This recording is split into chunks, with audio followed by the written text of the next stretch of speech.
Fala galera, tudo beleza? Meu nome é Caio Laundos, também sou conhecido como Celimograph. Sou instrutor aqui da High School e nesse tutorial eu vou ensinar vocês como copiar vários objetos numa cena sem que eles fiquem atravessando, uma geometria atravessando a outra. É muito comum para a gente simular, a gente precisar de vários objetos iguais e aí quando a gente clona eles acabam que a geometria fica transpassando, um fica dentro do outro.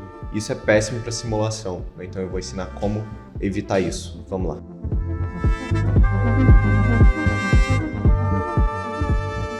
Vamos lá então, galera. Primeiro vamos criar aqui o nosso Context Geometry, como sempre. Aqui eu vou criar uma box, né? Só para ser como se fosse um container aqui, né? E eu quero clonar os nossos objetos, né? Dentro dessa box, tá? Então vamos aumentar aqui, deixar assim para ter bastante espaço aqui dentro.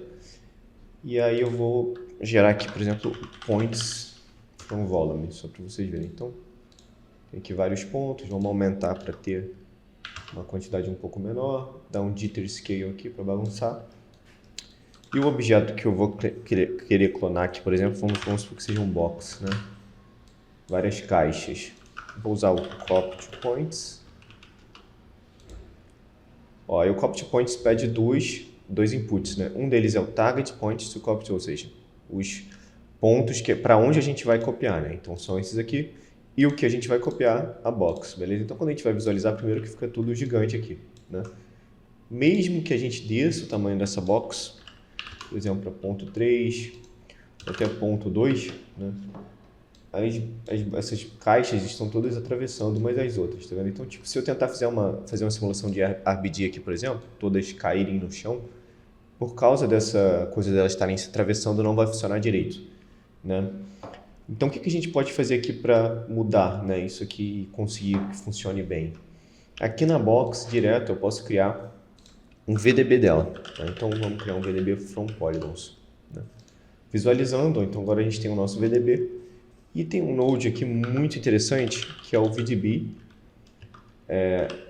Vamos achar ele aqui. VDB to Spheres, olha só. O VDB to Spheres, ele transforma o nosso VDB em várias esferas, tá? É como se ele colasse várias esferas aqui na nossa cena. Por que isso aqui é interessante? Né? Porque, enfim, entre várias configurações que a gente tem aqui, tem uma que eu acho muito interessante, que é o overlapping, está ativo, ou seja, o overlapping é exatamente essa coisa do atravessar, né? De uma geometria atravessar a outra. Se a gente desativar o overlapping, como vocês podem ver, agora nenhuma esfera está atravessando a outra, tá? Se a gente usar isso aqui como os pontos aqui, né, o target points, e visualizar, a gente vê que agora as caixas não estão atravessando, tá? Só que uma coisa que agora também o tamanho delas tá tudo igual, enfim, talvez a gente não queira que fique assim. Então, por exemplo, se eu aumentar a box aqui para ponto 5, voltou a atravessar, né? Então, o que é interessante? Aqui no VDB to Spheres, a gente tem a opção Add P-Scale, ou seja, tudo que você jogar aqui para copiar vai pegar a escala dessas nossas esferas aqui. Então, reparem que se eu ativar isso aqui e visualizar as caixas, elas vão ter exatamente essa escala aqui, olha só.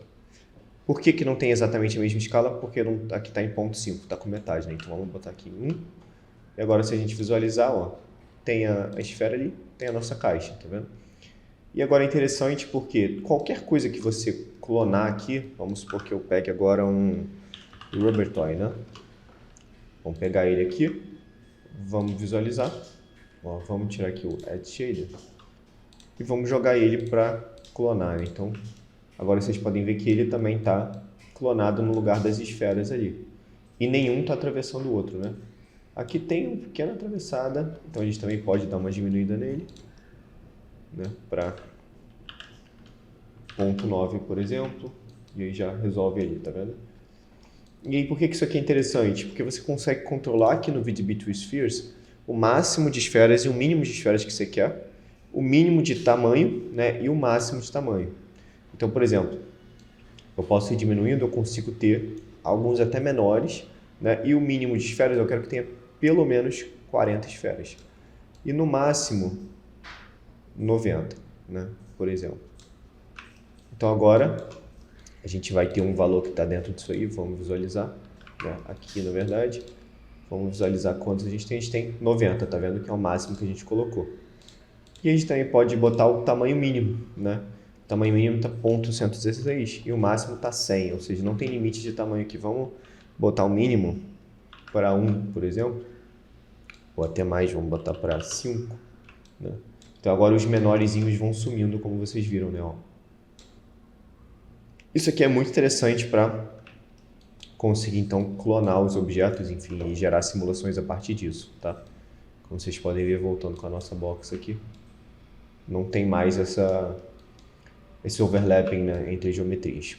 E aí, curtiu? Teve alguma dúvida? Comenta aqui embaixo e não esquece de conferir que o meu Unhide Plus está disponível lá na Unhide School. Nesse conteúdo extra, eu ensino coisas como Fake Simulation, né, que é utilizar técnicas que parecem simulação, mas não são para certo setup, isso é muito importante.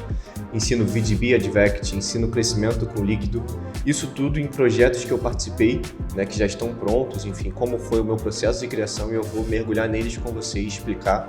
E além disso também eu pego alguns nodes que para mim são essenciais e mostro o que eles fazem, que são nodes assim, que abrem infinitas possibilidades dentro do Houdini, beleza? Espero vocês lá. Aproveita também que a Unhide tem pacotes super em conta para você mergulhar nesse e em outros cursos de arte digital. Além de poder comprar os cursos individuais, você pode comprar os pacotes e acessar todos os cursos de uma vez só. Então não perde tempo e vem estudar com a gente.